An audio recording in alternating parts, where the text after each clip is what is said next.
Un consejo de administración en plena torre de cristal. Él, seguro de su poder. Ella, embarazada, silenciosa, pero imparable. Lo que nadie esperaba es que entrara esa mañana con pruebas en la mano y el futuro en su vientre. Porque no era solo la esposa traicionada. Era la mujer que iba a derribar a un imperio sin levantar la voz. Esta no es una historia cualquiera. Es una lección de justicia, dignidad y familia. Cuéntanos desde dónde nos escuchas y a qué hora te conectas. Queremos leerte en los comentarios antes de comenzar. Desde su ático en el barrio de Salamanca, Elena contemplaba Madrid como si todo estuviera bajo control. Pero el silencio de tanto lujo comenzaba a pesarle más que nunca. Las últimas semanas habían sido una coreografía repetida. Desayuno con zumo de naranja recién exprimido, pan con tomate en plato de porcelana, lectura pausada del periódico financiero, mientras la luz del invierno se filtraba entre las cortinas gruesas de lino. Álvaro solía salir temprano, traje impecable, olor a colonia de marca, palabras justas y sonrisa programada. Ella se quedaba allí, rodeada de muebles italianos, de cuadros con marcos dorados, de silencios cada vez más largos. La cita médica estaba a la vuelta de la esquina. 7 meses ya. El bebé se movía dentro de ella con ritmo constante, como si le recordara cada día que no estaba sola, que había algo latiendo por fuera de esa rutina helada. Pero Álvaro, su marido, parecía cada vez más lejos, más difuso. Aquella tarde, él llegó tarde y sin avisar. La miró, le besó la mejilla y fue directo al minibar a servirse un whisky. Ella lo observó en silencio, desde el sofá, con la mano acariciando el abultado vientre. «Tengo que viajar mañana», dijo sin más, como si hablara del tiempo. «Es urgente. Barcelona». La cumbre con los socios tecnológicos se adelantó. Elena sintió un nudo en el estómago. No era la primera vez que Álvaro se iba sin pensarlo 2 veces, pero esta vez era diferente. Al día siguiente tenían ecografía. Escucharían juntos el corazón del bebé, al menos. Eso habían acordado semanas atrás. ¿Mañana? Pero es la cita del latido. Álvaro. Él bajó el vaso con cuidado y se acercó. Se arrodilló frente a ella y le tomó la mano. Su voz, suave como terciopelo caro, intentó convencerla. «Lo sé, mi vida. Créeme. Lo sé. Pero este acuerdo lo asegura todo. El futuro del niño, el nuestro. Será solo por 2 o 3 días. Y te prometo algo. Después del parto, 1 semana en San Sebastián, los 3, sin móviles, sin correos». Elena sonrió, o algo parecido a una sonrisa. Estaba aprendiendo a distinguir las promesas verdaderas de las decorativas. Aún así, asintió. Álvaro pareció aliviado. Se incorporó, la besó en la frente y se fue a preparar la maleta. Fue entonces cuando ella notó algo.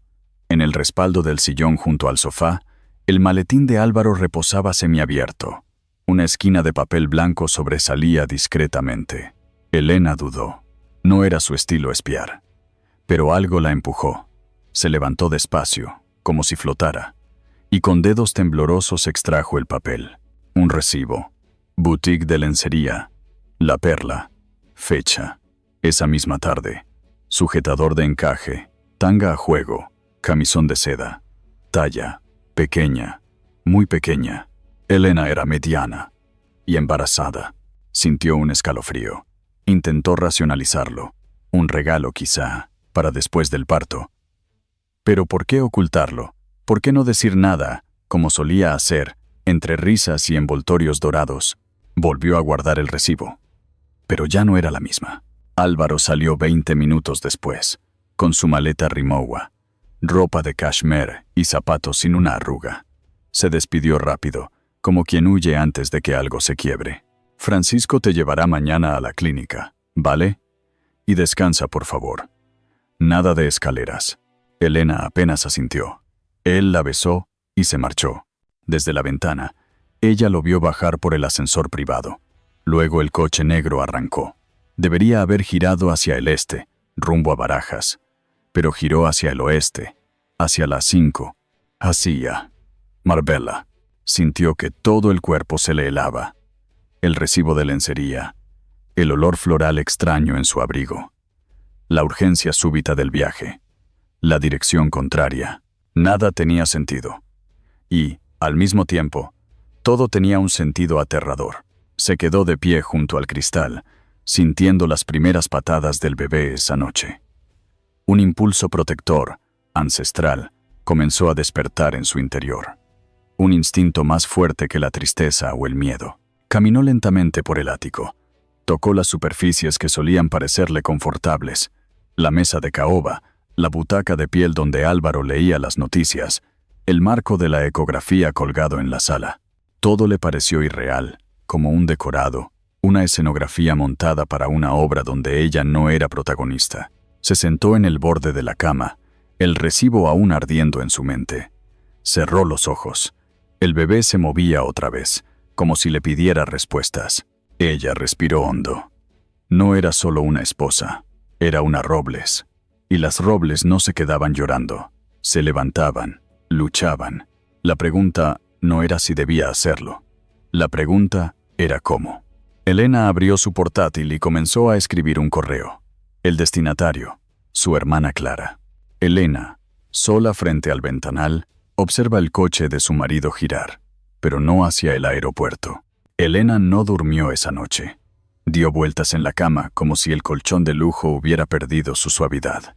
Cada sombra proyectada en el techo parecía una pregunta sin respuesta. El perfume floral persistía en su memoria olfativa, y el recibo, ese pequeño papel con cifras y letras elegantes, la acompañaba como un espectro. Se lo había guardado en el cajón de su mesita de noche, pero aún lo sentía ardiendo entre los dedos. Al amanecer, cuando Madrid apenas empezaba a despertarse, Elena preparó café para una sola persona. No tenía hambre. Colocó la taza sobre la encimera y la dejó enfriarse. En su teléfono, la imagen del calendario mostraba con ternura cruel la cita médica marcada en rojo. Latido del corazón. Sin pensarlo mucho, marcó el número de su hermana. Clara contestó al segundo tono, con esa voz rasposa y directa que la caracterizaba. «¿Elena? ¿Estás bien?» Hubo un silencio denso. Luego, en un susurro, Elena simplemente dijo, «¿Puedes venir?» Clara llegó una hora más tarde, con un abrigo largo de lana gris y expresión de alarma contenida. Llevaba consigo una barra de pan de centeno y queso curado, como si presintiera que su hermana no había probado bocado. «Dime», dijo, sin rodeos, mientras dejaba las cosas en la cocina. «¿Qué ha hecho ahora?» Elena abrió el cajón y le entregó el recibo sin decir palabra. Clara lo leyó en silencio. Sus labios se apretaron, sus cejas se fruncieron con una precisión quirúrgica. «Talla pequeña», dijo sin levantar la vista. «Tú eres mediana y embarazada». ¿Qué excusa dio? Elena, con voz temblorosa, le explicó todo. El viaje súbito a Barcelona, la boutique, el giro equivocado del coche. Clara no interrumpió, solo la miraba, con esa mezcla de escepticismo feroz y ternura dura que solo las hermanas mayores saben conjugar. «¿Y tú qué vas a hacer?», preguntó finalmente. Elena dudó. Quería creer que había una explicación lógica. Quería aferrarse a la idea de que Álvaro no podía ser tan torpe, tan cruel. «Necesito saber», murmuró. «No puedo seguir en esta incertidumbre». Clara asintió. Sacó su móvil y comenzó a escribir con rapidez. «Tengo una amiga, Jessica. Trabaja en concierge para clientes VIP. Si alguien sabe dónde se ha metido tu marido, es ella». Elena no dijo nada. Se limitó a mirar cómo su hermana tejía una red invisible con eficacia brutal.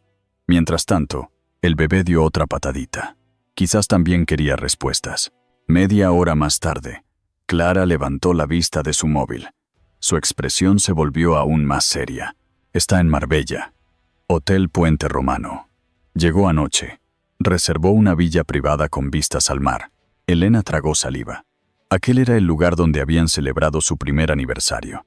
«¿Solo?», preguntó. Clara negó con la cabeza. «No. Ha reservado un masaje para 2 personas. Pareja. Sesión de 90 minutos. Hoy, a las 4 de la tarde. A nombre del señor y la señora Salinas». El título cayó como una piedra en el estómago de Elena. «Señora Salinas. No ella. Otra». Elena se levantó lentamente. Caminó hacia la ventana. Madrid seguía con su ritmo de siempre. El tráfico avanzaba en la calle Velázquez, indiferente al terremoto que se desataba dentro de ella. ¿Estás segura de que quieres ir?, preguntó Clara desde el umbral del salón. Estás embarazada, y esto no va a ser bonito. Elena se giró despacio. Sus ojos, enrojecidos, mostraban algo más que tristeza. Mostraban decisión. No puedo criar a mi hijo en medio de una mentira. Tengo que ver la verdad con mis propios ojos. Clara cruzó los brazos. Luego sonrió de medio lado. Bien. Pero iremos preparadas. Sin drama, sin escena. Como buenas robles. Poco después, estaban en marcha. Francisco, el chofer de confianza de la familia, las recogió sin hacer preguntas. El Mercedes negro cruzó las calles de Madrid hacia el sur, mientras las hermanas repasaban el plan. Elena se presentaría en recepción como esposa legítima, calmada, segura. Pediría la llave con cortesía y orgullo. Clara la respaldaría en silencio, como sombra leal. Durante el trayecto, Elena miró por la ventanilla. Las curvas de la autovía, los árboles desnudos de invierno, los carteles que anunciaban destinos turísticos. Su mente volvía a recuerdos. El anillo que Álvaro le había entregado en Cádiz, los paseos por Donostia, la forma en que antes él le decía, «mi fuerza tranquila». ¿Todo eso había sido falso? Cuando divisaron el cartel de bienvenida a Marbella, Elena respiró hondo. No por miedo, sino para apaciguar la tempestad que rugía dentro de su pecho. «Vamos a ver», murmuró, «quién es realmente Álvaro Salinas». Clara la miró. Sonrió sin palabras. Sabía que su hermana acababa de cruzar una frontera invisible. Clara mira a Elena a los ojos. ¿Estás lista para verlo con tus propios ojos? Marbella no olía a mar sino a traición. El aire costero que normalmente envolvía a Elena con una sensación de calma ahora se sentía irónicamente fresco, casi burlón. El Mercedes se deslizó hasta la entrada del Hotel Puente Romano entre palmeras bien podadas y recepcionistas sonrientes que no sabían nada del vendaval emocional que llegaba en el asiento trasero. Elena descendió del coche ajustándose el chal de cachemira sobre los hombros. Caminaba despacio pero con firmeza, su embarazo visible, su mirada serena. Clara se mantuvo medio paso detrás, observando todo como si el lugar pudiera volverse campo de batalla en cualquier momento. La recepción era impecable. Mármol claro, aroma a cítricos y madera limpia, y una recepcionista joven con el cabello recogido en un moño perfecto. «Buenas tardes», dijo Elena con voz suave, sin sonreír. «Estoy aquí para sorprender a mi marido, Álvaro Salinas. Creo que está hospedado en una de las villas frente al mar». La joven, cuyo nombre era Ana según su placa, parpadeó un momento antes de responder. «Por supuesto, señora Salinas. Un momento, por favor. ¿Podría mostrarme una identificación?» Elena sacó su DNI y lo entregó sin titubear. La recepcionista revisó el documento, y sus ojos pasaron del nombre al rostro de Elena y luego a la pantalla. Una sutil nota de reconocimiento cruzó su expresión. «Todo parece en orden», dijo finalmente. «El señor Salinas está en la Villa 17. Mencionó que venía por trabajo intenso, en soledad». Elena mantuvo la sonrisa educada, aunque por dentro cada palabra era una cuchillada nueva. «Trabaja demasiado». «Pensé que le vendría bien una distracción», respondió con dulzura calculada. «¿Podría molestarla con una llave? Me gustaría esperarlo allí». Ana dudó. Normalmente, entregar una segunda llave sin el huésped presente era contra las normas. Pero algo en el porte de Elena, en su embarazo evidente, en el tono de su voz, desarmaba cualquier protocolo. «Por supuesto, señora Salinas. Esto será nuestro pequeño secreto». Con la tarjeta llave en la mano, Elena salió de la recepción sin volverse. Clara le murmuró mientras cruzaban el jardín interno. «No sabía que podías actuar tan bien». «Yo tampoco», respondió Elena sin mirar atrás. El sendero hacia la Villa 17 era sinuoso, flanqueado por arbustos cuidados y piedras blancas. El sonido del mar aumentaba a cada paso, pero en lugar de calmar, aceleraba su pulso. Al llegar frente a la puerta de madera maciza, grabada con elegancia, Clara se detuvo. «¿Estás segura?» Elena no respondió. Sacó la tarjeta y la deslizó. Un leve clic, y la cerradura cedió. El interior de la villa era cálido, lujoso, decorado en tonos arena y marfil. A la izquierda, una botella de champán en una cubitera de plata. 2 copas, una vacía, la otra medio llena. con una leve marca de pintalabios. Elena avanzó, sus ojos grabando cada detalle. Una chaqueta de Álvaro sobre el respaldo de un sillón, unos tacones femeninos junto al sofá, el leve murmullo de voces desde el dormitorio. No se detuvo. Caminó hacia la puerta entreabierta, donde las risas se mezclaban con murmullos íntimos. Empujó la puerta con suavidad. Álvaro estaba recostado en la cama, con el torso desnudo y una tablet sobre el regazo. A su lado, de espaldas, una mujer con una bata de seda negra trazaba círculos en su pecho con el dedo. ¿Estás seguro de que nadie se enterará?, preguntó la voz femenina. Álvaro rió.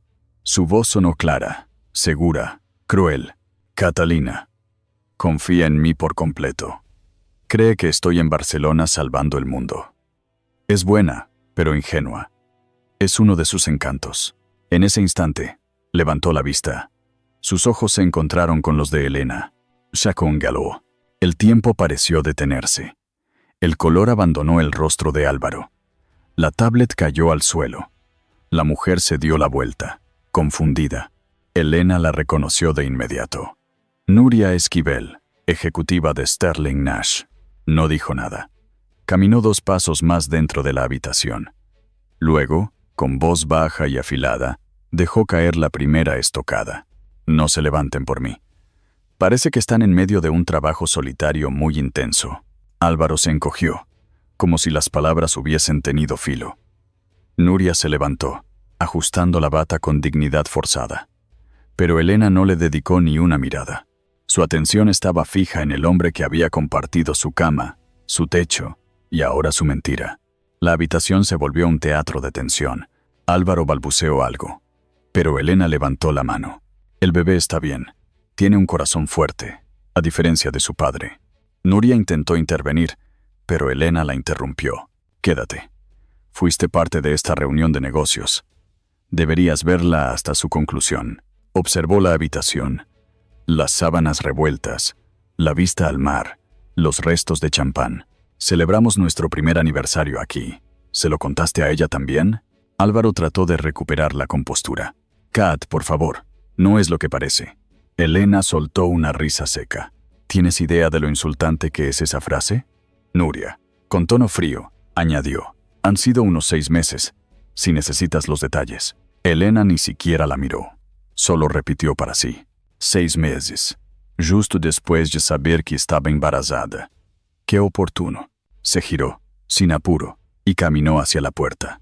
No lloró, no gritó, solo se fue, dejando atrás una habitación empapada en vergüenza. Clara la esperaba en la entrada. Al ver su rostro, supo que la verdad había sido peor de lo que esperaban. Caminaron juntas de vuelta por el sendero de piedra, sin decir palabra. El sonido del mar ahora era un rugido lejano, como el eco de una furia contenida. Clara la miró de reojo. ¿Estás bien? Elena, sin apartar la vista del horizonte, susurró. Ahora sí. Con una voz baja y afilada, Elena entra. No se levanten por mí. Parece que están muy ocupados. Elena no lloró durante el viaje de regreso. Sentada en el asiento trasero del Mercedes, con el cinturón bajo el vientre y la mirada fija en el paisaje que pasaba como una película sin argumento, solo respiraba. A veces cerraba los ojos, a veces los abría, pero nunca habló. Clara, a su lado, respetó ese silencio. Solo le colocó una mano sobre la rodilla en un gesto que decía más que cualquier palabra. Atravesaron la autovía A5, subieron hacia Madrid con las luces del atardecer colándose entre los árboles desnudos. El mar había quedado atrás, junto con la imagen de Álvaro, medio desnudo, mintiendo con el descaro de quien se cree invencible. Cuando entraron en la ciudad, Elena desvió la vista. No quería volver al ático. No quería ver la cuna blanca, las paredes color crema, la lámpara de estrellas que había elegido con tanto amor. No quería respirar el aire donde él había dormido la noche anterior. «Llévanos con papá», dijo de pronto. «No puedo volver a esa casa. No hoy». Clara no preguntó. Dio las instrucciones al chofer con un tono seco. Francisco, como siempre, no comentó nada. Solo asintió. El Palacio Robles, como lo llamaban en familia, se alzaba con su sobriedad habitual en el Paseo del Prado. Piedra antigua, ventanas con cortinas pesadas y un portero que las recibió con un gesto de cabeza silencioso. Don Ernesto Robles las esperaba en su estudio. No preguntó por qué habían llegado sin aviso. Las miró una por una, deteniéndose un segundo más en el rostro apagado de su hija menor. «Siéntate», dijo simplemente.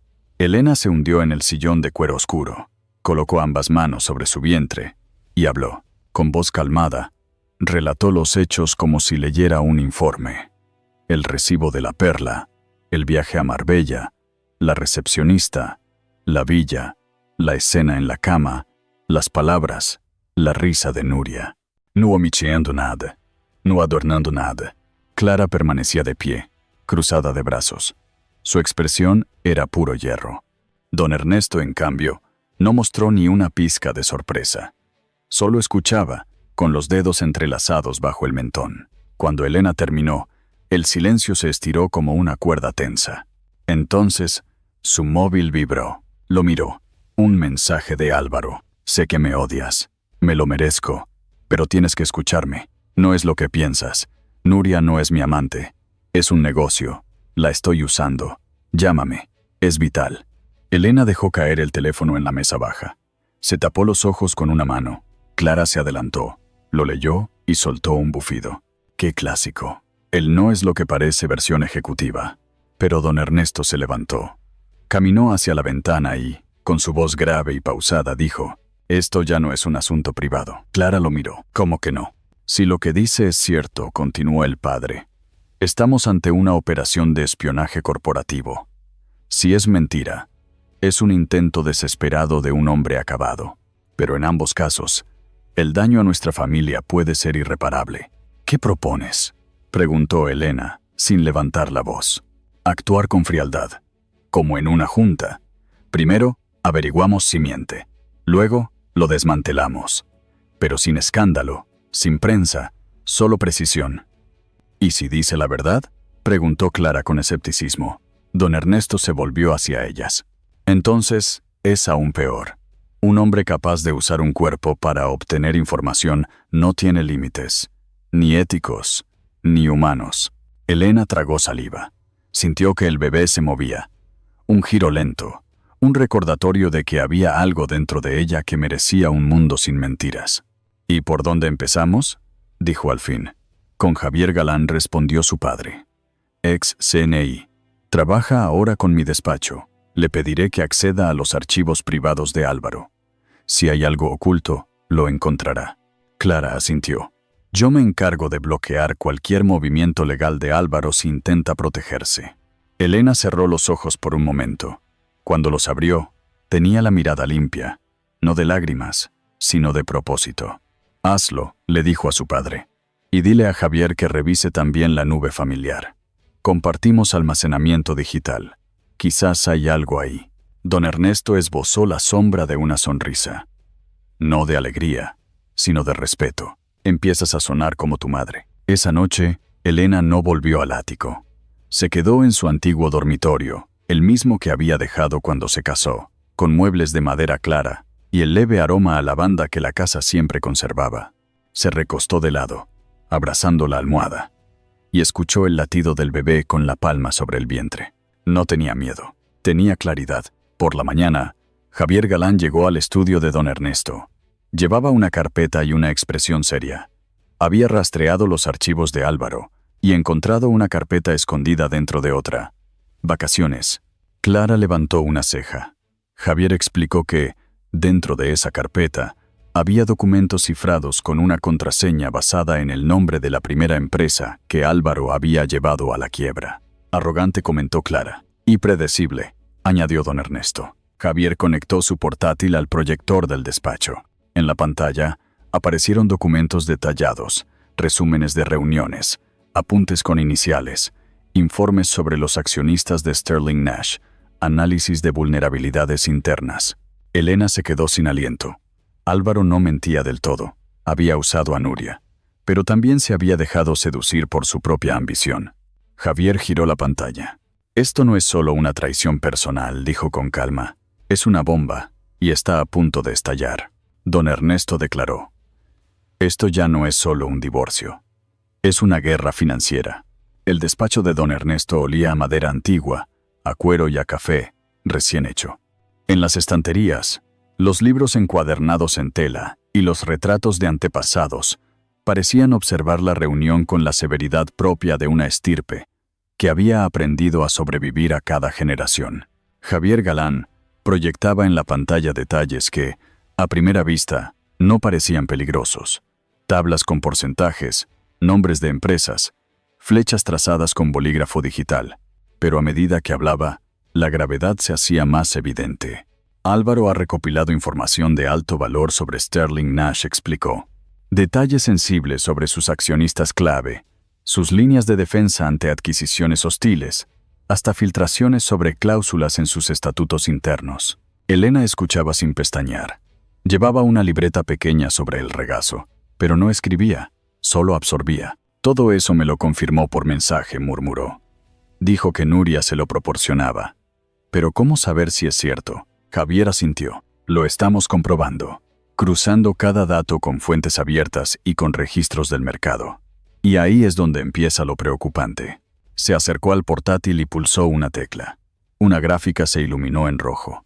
Ciertas informaciones, como los puntos de presión de los accionistas institucionales, coinciden con la realidad. Pero las más delicadas, las que podrían guiar una oferta de adquisición, están distorsionadas. ¿Distorsionadas cómo?, preguntó Clara, sentada al borde del escritorio. Parecen correctas, pero no lo son, respondió Javier. Es sutil, brillante, incluso. Los errores no son evidentes. Están pensados para llevar a Torres Capital a un movimiento en falso. Si Álvaro actúa en base a estos datos, activará una cláusula defensiva conocida como píldora venenosa. Don Ernesto cruzó las manos. ¿Y qué pasaría si eso ocurre? La adquisición fracasaría, las acciones se desplomarían, y la firma quedaría sobreapalancada, vulnerable ante el mercado. Elena sintió un escalofrío recorrerle la espalda. No era solo un asunto de orgullo herido, era una bomba financiera con nombre y apellido. Entonces, ¿Nuria lo sabía?, preguntó en voz baja. Demasiada coincidencia, dijo Javier. Ella no le dio datos por accidente, lo llevó exactamente hacia donde ella quería. Elena cerró los ojos un segundo. Visualizó la escena en Marbella, la bata de seda, el tono meloso, la seguridad con la que había dicho 6 meses. Ahora todo encajaba. No era una amante, era una estratega. Una ejecutora con rostro de modelo. Mi padre trabajó para Torres Capital, habló Elena, casi sin darse cuenta de que lo decía en voz alta. Fue despedido cuando Álvaro asumió como director. Un recorte necesario, dijeron entonces. No lo olvidó. Nuria es su hija. El silencio cayó como un telón grueso. No solo lo usó, susurró Elena. Lo destruyó desde dentro. Lo hizo sentirse poderoso mientras le serruchaba el suelo. Clara se levantó. Esto ya no es venganza. Es una operación quirúrgica. Y vamos tarde. Don Ernesto asintió con gravedad. Necesitamos una respuesta inmediata. Elena, tú tienes algo que ella no tiene. Legitimidad. Nadie cuestionará tu presencia si decides intervenir. Elena alzó la vista. ¿Qué propone? Habla con Ferrer. Joaquín. Él todavía cree que Álvaro es brillante, pero siempre ha sido el más racional de los dos. Si le muestras lo que tenemos, puede que se convierta en nuestro primer aliado dentro de la firma. ¿Y si no confía en mí? Don Ernesto sonrió apenas. Confía en los números. Y confía en lo que no se dice. Tu silencio hasta ahora es tu mayor carta. Javier cerró el portátil y se levantó. Yo seguiré profundizando. Pero tened cuidado. Esto no es solo una historia de amor traicionada. Esto es una operación encubierta con consecuencias legales. Y Nuria no está sola. Nadie ejecuta algo así sin respaldo. Elena asintió. El bebé dio una vuelta lenta dentro de ella, como si reconociera que algo se estaba moviendo fuera también. Esa noche, en su habitación del ala este de la casa familiar, Elena abrió su portátil y redactó un correo breve. Estimado Joaquín, necesito hablar contigo en persona. Es urgente y confidencial.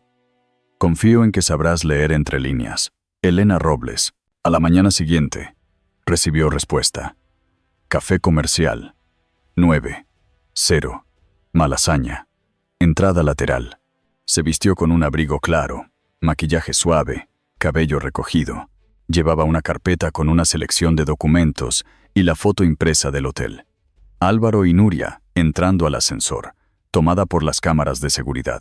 Clara la acompañó hasta el coche, pero no subió. «Esta parte es tuya», dijo, ajustándole el cuello del abrigo. «Pero si me necesitas, ya sabes a quién llamar primero».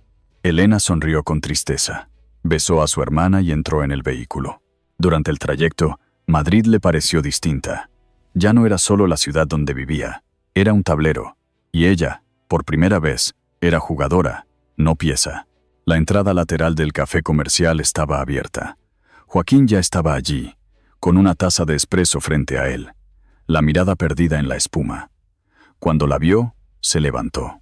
Sus gestos eran correctos, pero su tensión era palpable. «Gracias por venir», dijo ella, sin sentarse aún. «Lo que voy a mostrarte no tiene que ver con mi matrimonio. Tiene que ver con el futuro de tu firma y con la verdad». De su bolso, sacó la carpeta. La colocó sobre la mesa. Javier giró la pantalla. «Esto no es solo una traición personal», dijo con calma. «Es una bomba, y está a punto de estallar». Elena se sentó frente a Joaquín Ferrer con la serenidad de quien ya ha aceptado lo que duele. El café comercial estaba en silencio, como si la mañana aún no hubiera despertado del todo. El aroma a café recién molido flotaba en el aire, mezclado con el murmullo lejano de cuchillos contra platos. Fuera, el cielo de Malasaña estaba encapotado, dejando caer una luz grisácea que se colaba por los ventanales grandes. Joaquín tenía el rostro tenso. Vestía sobrio, con un abrigo azul marino y bufanda de lana, y jugueteaba con la cuchara sin probar el café. «¿Qué clase de responsabilidad no revelada estamos hablando, Elena?», preguntó en voz baja, evitando las miradas. Elena no respondió de inmediato. Extrajo de su bolso la carpeta que había preparado la noche anterior. La abrió y colocó sobre la mesa, una a una, las piezas clave. Una impresión con marca de hora de la cámara del hotel en Marbella, el documento con el resumen de los datos falsificados de Sterling Nash, una hoja con los análisis de Javier. Todo sin dramatismo, solo hechos. «Marco no es solo tu socio», dijo al fin. «Es el hombre que ha puesto en peligro todo lo que construyeron juntos, por una mentira disfrazada de estrategia». Joaquín hojeó los documentos con una mezcla de incredulidad y rabia contenida. A medida que avanzaba en la lectura, sus labios se apretaban más. Finalmente, se detuvo en una página con la rúbrica de Álvaro. «¿Esto es real? ¿Él recopiló esta información y actuó en base a ella?», respondió Elena. «Usando a una ejecutiva rival como fuente». «¿Nuria Esquivel?». Elena asintió. Joaquín se pasó la mano por la frente. «Dios mío. Es suicidio financiero». «No solo financiero», dijo Elena. «También moral». Durante un largo momento, ninguno habló. El murmullo del local se volvió fondo sordo. Luego, Joaquín dejó caer la carpeta con un suspiro. «Lo protegí muchas veces, incluso cuando no estaba de acuerdo. Me repetía que era brillante, que era necesario alguien como él para que la firma sobreviviera. Y mientras tanto», añadió Elena, «convirtió tu confianza en ceguera». Joaquín levantó la vista. En sus ojos ya no había sorpresa, sino una aceptación amarga. «¿Qué quieres de mí?». «Una oportunidad», dijo Elena sin titubear. «No para mí, para la firma, para salvarla antes de que estalle. La Junta votará el viernes. Tienes 2 días para movilizar aliados. Mi padre ya está contactando a inversores institucionales.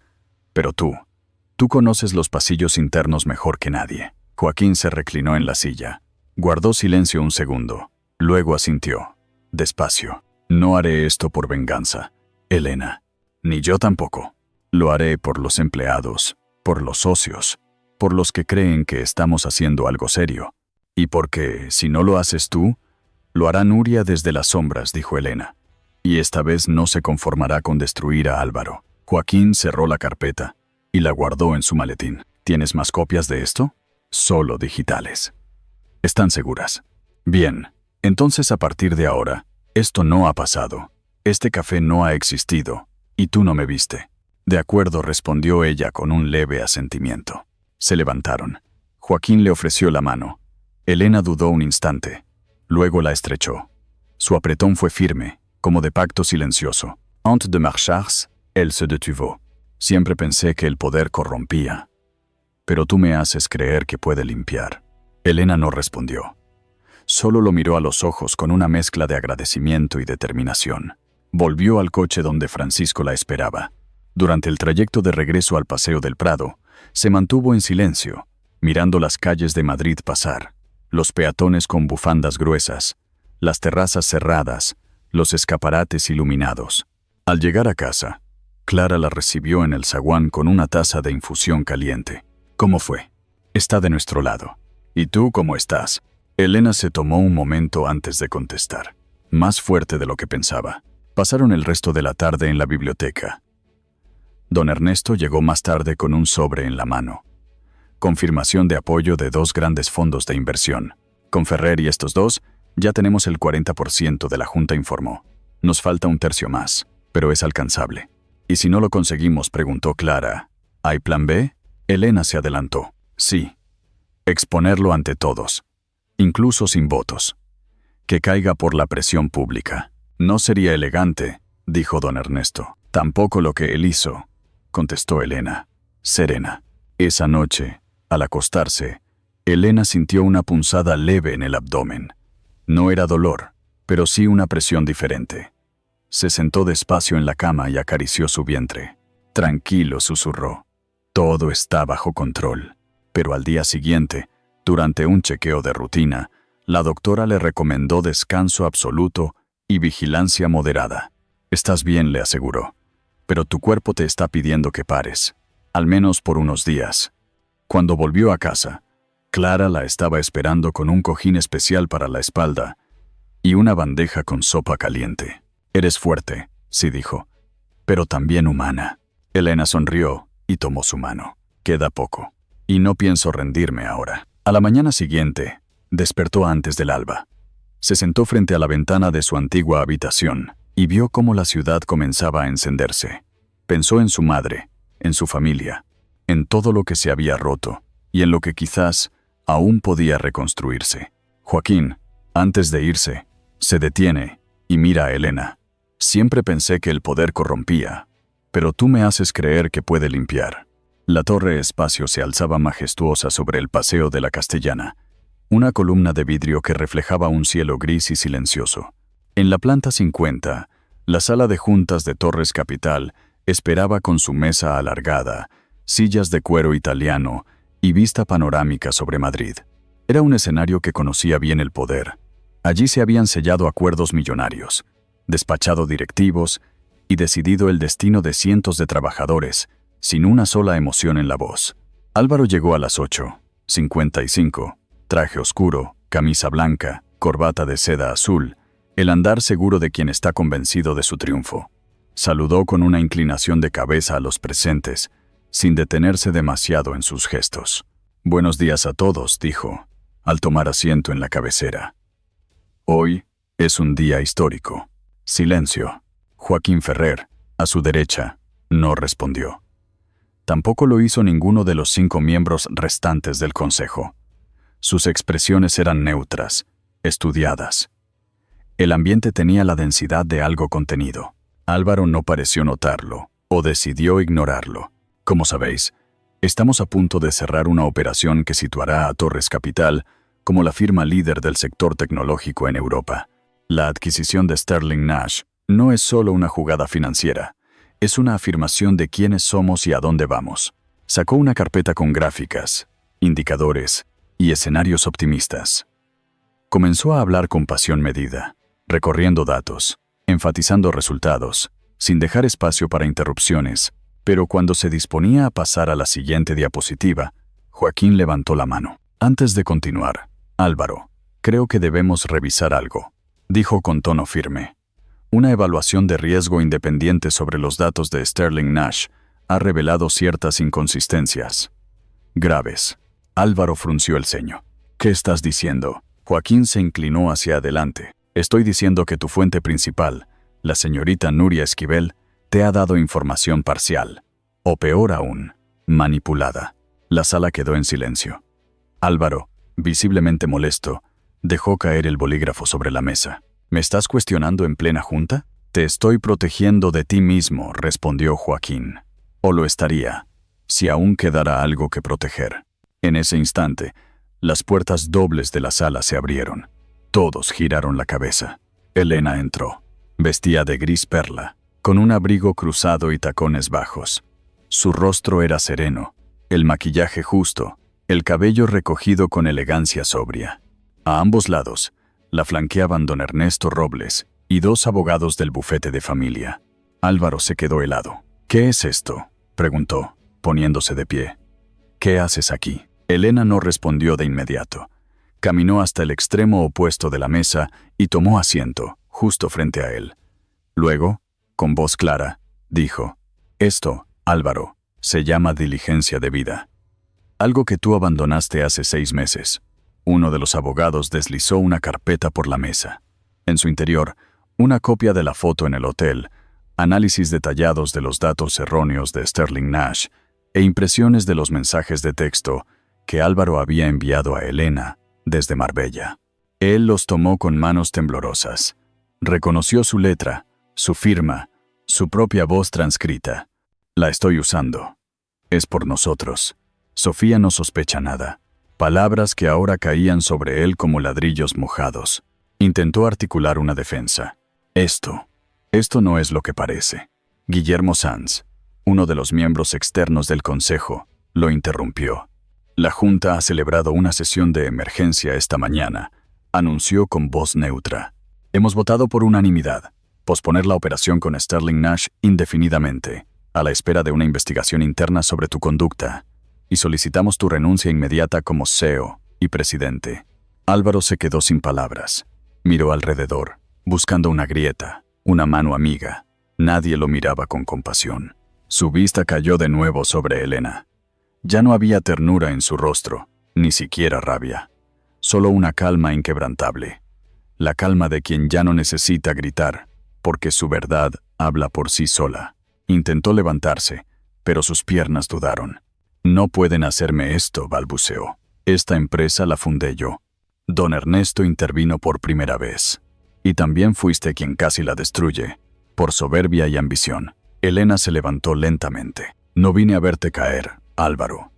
Vine a asegurarme de que no arrastraras a nadie más contigo». Recogió su bolso, ajustó el abrigo y dio media vuelta. Cuando cruzó la puerta, no miró atrás. Nadie le pidió que lo hiciera. Guillermo Ferrer. «La Junta ha votado por unanimidad. Usted debe dimitir, Álvaro». Elena salió de la sala de junta sin apuro, como si cada paso marcara el final de una etapa que había durado más de lo que ella misma imaginaba. Detrás de ella, las puertas se cerraron con un leve clic, sepultando un capítulo entero de su vida, bajo el mármol brillante y los trajes oscuros. No había aplausos. No había testigos con lágrimas. Solo el sonido suave de sus tacones contra el suelo y el murmullo lejano de los ascensores subiendo y bajando. En su vientre, el bebé parecía moverse con una calma inusual, como si supiera que la tormenta había pasado, o que, al menos, una de ellas había terminado. Joaquín Ferrer salió minutos después. No dijo nada. Solo intercambió una mirada breve con Elena, un gesto de respeto silencioso, como quien reconoce a una igual en el tablero del poder. Cuando llegó al vestíbulo de la torre, Francisco ya la esperaba con el coche. Clara la acompañaba, de pie junto al vehículo, con los brazos cruzados y expresión de ansiedad contenida. Al verla, se acercó rápidamente. «Ay, ya está hecho», dijo Elena, subiendo al coche. Durante los primeros minutos del trayecto, nadie habló.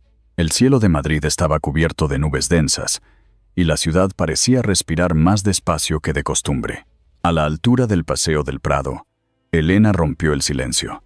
No sentí nada, ni alivio, ni furia, solo vacío. «Es normal», respondió Clara. «Después de tanto tiempo aguantando, el cuerpo se queda sin espacio para emociones nuevas». Elena asintió. Luego se llevó una mano al vientre y frunció el ceño. Una pequeña punzada, sutil pero diferente, le recorrió la parte baja del abdomen. No era exactamente dolor, era como una advertencia suave. Clara la notó de inmediato. «¿Estás bien?» «Sí, pero prefiero que vayamos directamente a la clínica. Francisco cambió la ruta sin preguntar. En menos de 15 minutos estaban entrando por la entrada lateral de la clínica privada, donde Elena llevaba su seguimiento. La doctora Ruiz las recibió sin demora, con una sonrisa serena y una mano sobre el hombro de Elena. Vamos a ver qué está pasando, ¿sí? Los exámenes fueron rápidos. Ritmo cardíaco fetal estable, tensión dentro del rango, pero el útero mostraba ligeros indicios de contracciones anticipadas. No eran peligrosas, pero sí un mensaje claro. Descanso absoluto. No es nada alarmante, explicó la doctora Ruiz con tono tranquilo, pero tu cuerpo está pidiendo una tregua. Mucho estrés acumulado. Necesitas parar. De vuelta a casa, Clara se convirtió en una cuidadora feroz. Le preparó una infusión de hinojo, le colocó almohadas extra en la cama y puso música suave en el fondo.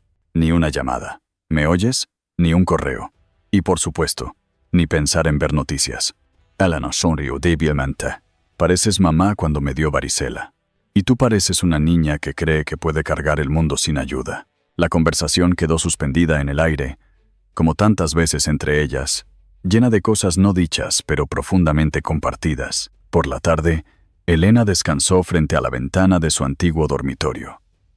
La vista era la misma de su infancia, el patio interior, el rosal trepador, el banco de piedra donde solía leer con su madre. Se preguntó cómo sería criar a su hijo en un mundo donde la verdad tuviera valor, donde las decisiones no se tomaran con ambición sino con responsabilidad. Don Ernesto pasó a ver la entrada la noche. No llevaba traje, solo un jersey de lana gris y un libro en la mano. Se sentó en una butaca sin pedir permiso y la observó en silencio durante unos segundos. «Has hecho algo que yo no me atrevía a hacer con tu madre», dijo de pronto. Elena giró la cabeza, sorprendida. «¿Qué quiere decir?» Me callé. Muchas veces. Por no destruir, por no enfrentar. Pero tú fuiste más valiente, más Robles que yo. Ella no supo qué responder. Solo extendió la mano. Y su padre la tomó. Era un gesto simple, pero entre ellos significaba mucho. Al día siguiente, Clara organizó un pequeño encuentro con algunas mujeres de la fundación familiar. En el salón principal, rodeadas de mantas, café y bizcochos caseros, hablaron de maternidad, de resiliencia, de cómo construir desde el dolor. Elena, aún con algo de cansancio, asistió con una sonrisa tímida. Una joven madre soltera le preguntó, entre sorbo y sorbo de café, «¿Y tú? ¿Qué harás ahora?» Elena pensó un momento antes de responder. «Voy a criar a alguien que no tenga que reparar el daño de sus padres. Eso ya es bastante». Cuando terminó el encuentro, Clara se le acercó con una pequeña libreta de tapas de lino. «Es para que empieces tu propio legado», dijo. «No todo tiene que empezar en una junta. A veces, empieza con una frase». Esa noche, Elena se quedó escribiendo junto a la chimenea. No algo elaborado, solo frases sueltas, verdad, raíz. No se hereda el poder, se construye. Francisco, como cada noche, le trajo una bandeja con leche caliente y galletas. Le dejó también una nota de puño y letra sencilla. La he visto convertirse en algo más que una señora. Ahora todos sabemos quién es usted. Elena la leyó con una sonrisa que se formó desde lo más hondo del pecho. Volvió a mirar el fuego, acarició su vientre con ternura y, por primera vez en semanas, susurró una palabra en voz alta. «Gracias». Elena sale por última vez de Torres Capital, sin mirar atrás. Las noticias sobre la salida de Álvaro Salinas de Torres Capital no tardaron en aparecer en la prensa económica.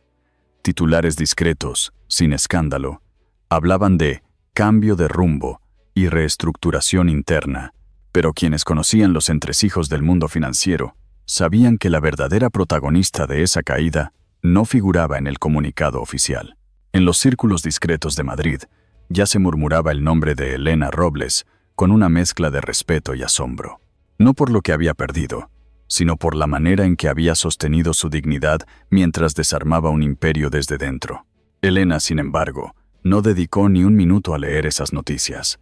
Desde su habitación en la residencia Robles, enfocaba sus energías en otro tipo de legado. Esa mañana, mientras desayunaba lentamente un zumo de mandarina y pan con aceite, Don Ernesto entró al comedor con un sobre en la mano.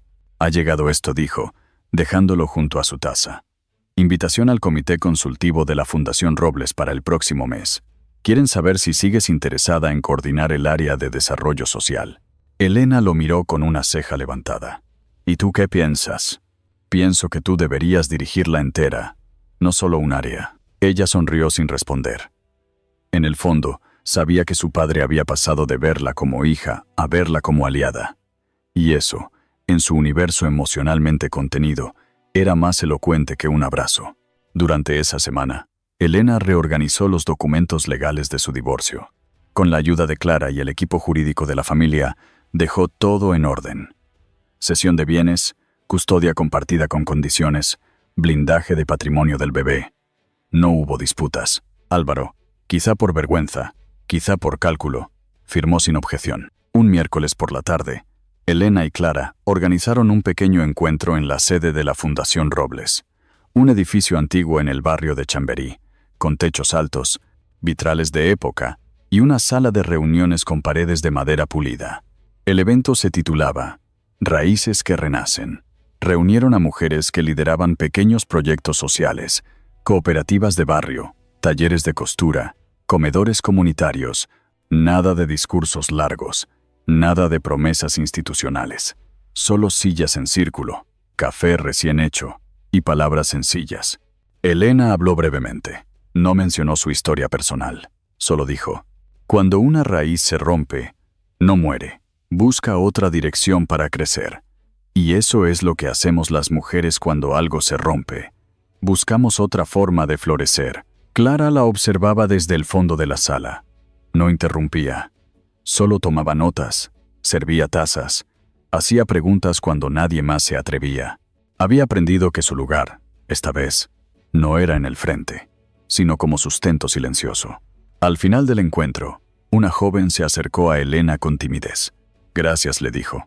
No por lo que dijo, sino por cómo lo dijo. Me ha hecho sentir menos sola. Esa noche, de vuelta en la residencia familiar, don Ernesto la esperaba en el jardín interior, junto al rosal que su esposa había plantado hacía más de 30 años. El aroma era tenue, pero persistente, bajo la luz tenue de los faroles antiguos. Su padre parecía menos imponente. «Tu madre estaría orgullosa», dijo, sin mirar directamente a su hija. «¿Tú lo estás?» Don Ernesto asintió lentamente. «Mucho». Elena tomó asiento en el banco de piedra junto a él. Permanecieron en silencio largo rato, compartiendo la tranquilidad de saber que no todo lo construido se había perdido. Días después, en su correo, Elena recibió un mensaje anónimo. No tenía firma, solo una línea. «Gracias por desenmascararla. No eres la única a la que Nuria intentó hundir». Leyó el mensaje varias veces. No respondió. No hizo preguntas. Pero una idea empezó a tomar forma en su mente. Había más heridas parecidas a la suya, más mujeres navegando aguas turbias en silencio. Y tal vez, ahora que había logrado salir de la suya, podía tender la mano.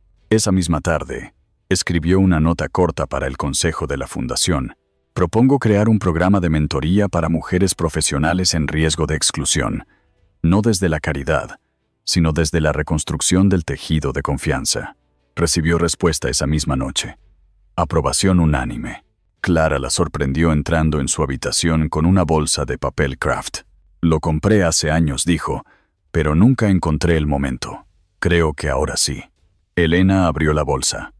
Dentro, una libreta de tapas de lino color lavanda y un bolígrafo estilográfico antiguo. «Es para que empieces a escribir el legado que sí quieres dejar». Elena la abrazó. Un abrazo silencioso, tierno, como solo pueden darse entre hermanas que han estado juntas en todas las trincheras. Más tarde, sola en su habitación, encendió una vela y se sentó frente al escritorio. Escribió la primera frase en la libreta.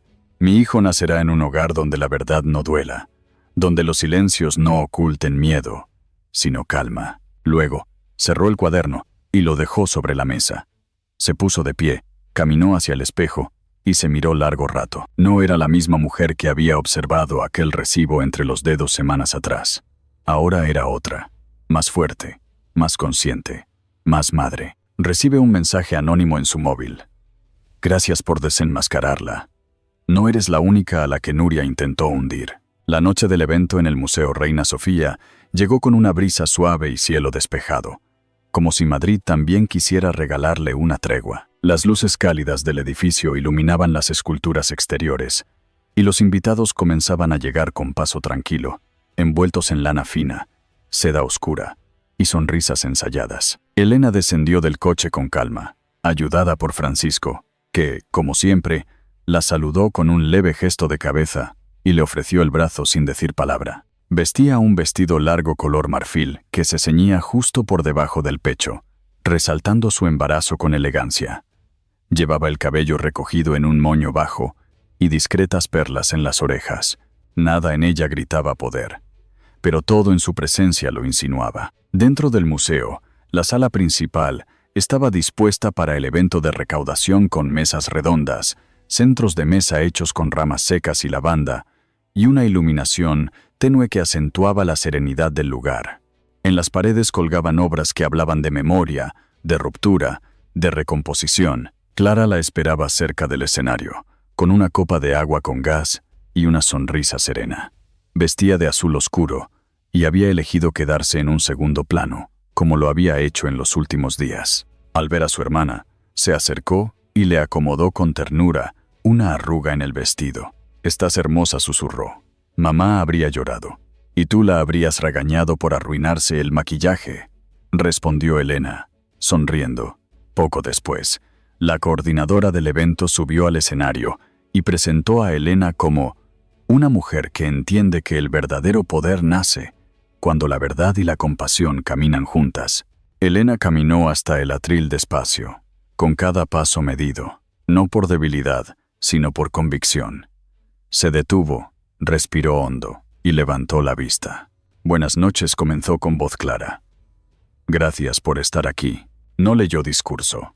Habló desde un lugar más hondo que el estómago, más íntimo que la memoria. «Estos últimos meses me enseñaron que la fuerza no siempre se muestra con gritos ni con cifras. A veces se encuentra en el silencio, en saber irse a tiempo, en mirar a los ojos a quien ya no se reconoce y decir, hasta aquí». Los presentes escuchaban sin moverse. Algunos bajaban la vista, otros asentían lentamente. «Hoy no estoy aquí como empresaria ni como heredera de nada. Estoy aquí como madre, como alguien que decidió que su hijo merece un mundo un poco más decente que el que heredamos. Y por eso, esta fundación no solo va a recaudar fondos esta noche, va a comprometerse a un programa permanente de mentoría, de reconstrucción, de verdad». Los aplausos fueron suaves, casi respetuosos.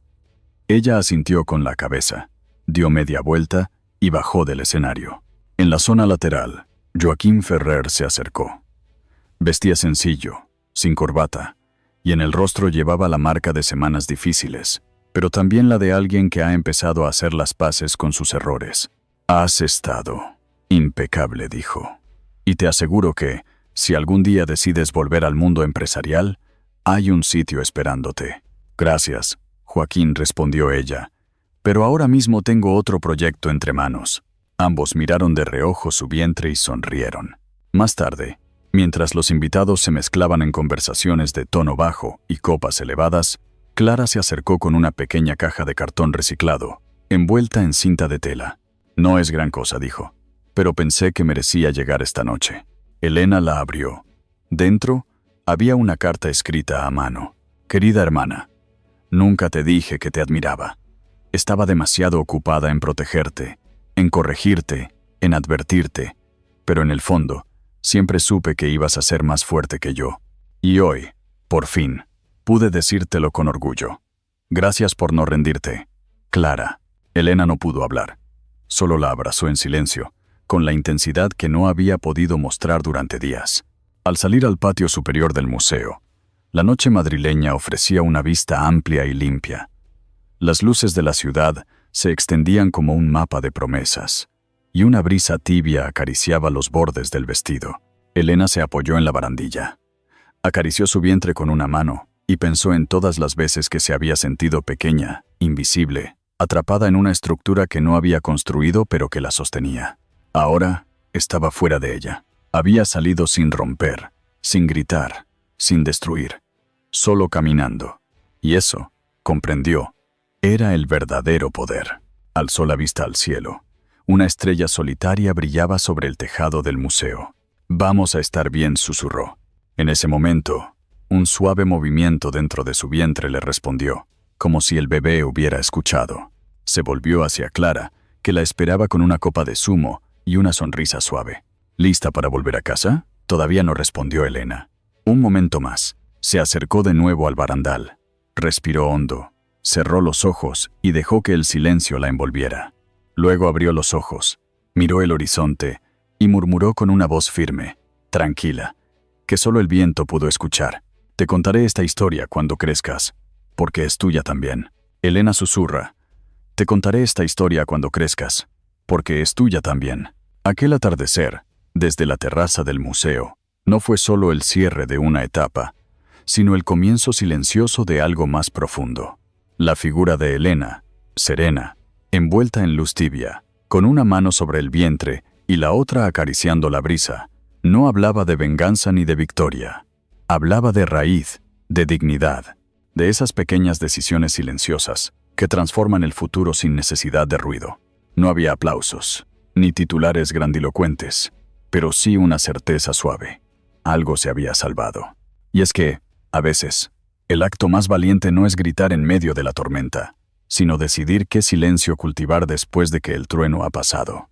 Elena no corrigió el pasado con ira, sino con integridad. No destruyó por destruir, sino que eligió reconstruir con una verdad que dolía. Sí, pero también curaba. Álvaro cayó por su propia soberbia, pero la historia de Elena no se escribió en su caída, sino en cómo supo sostener la suya sin perder el alma. Clara, su hermana, tejió con hilos de sororidad ese apoyo firme pero callado. Don Ernesto, desde su silencio austero, terminó reconociendo que el verdadero legado no está en los apellidos, sino en el carácter.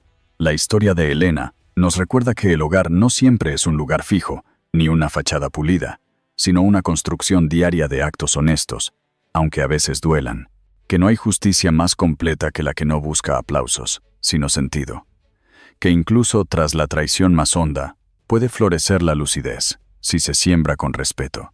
En una época donde todo parece inmediato, ruidoso, efímero, es reconfortante volver la vista hacia una figura que, sin alzar la voz, supo proteger lo esencial. Porque como esa vela encendida en una casa silenciosa, la compasión verdadera no necesita llamar la atención para alumbrar lo más oscuro. Y cuando el orgullo deja de gritar, la ternura empieza a hablar. Como dijo una vez una madre sabia, hay heridas que no se cierran con palabras, sino con ejemplo. Tal vez, al escuchar esta historia, uno pueda mirar hacia atrás o hacia adentro. Tal vez recuerde una conversación pendiente, un perdón no dicho, un gesto por hacer, porque todos, en algún momento de nuestras vidas, somos Elena, o Clara, o incluso Álvaro. Y todos merecemos la oportunidad de reparar, de recomenzar con otras manos, con otro tono. Así que, si esta historia ha resonado en tu interior, si te ha recordado algo, o alguien que aún late en tu memoria, compártela, que no se pierda, que circule como esas verdades suaves que no hieren, pero transforman.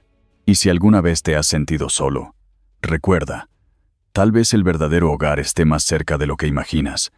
Basta con detenerse, escuchar y volver a empezar.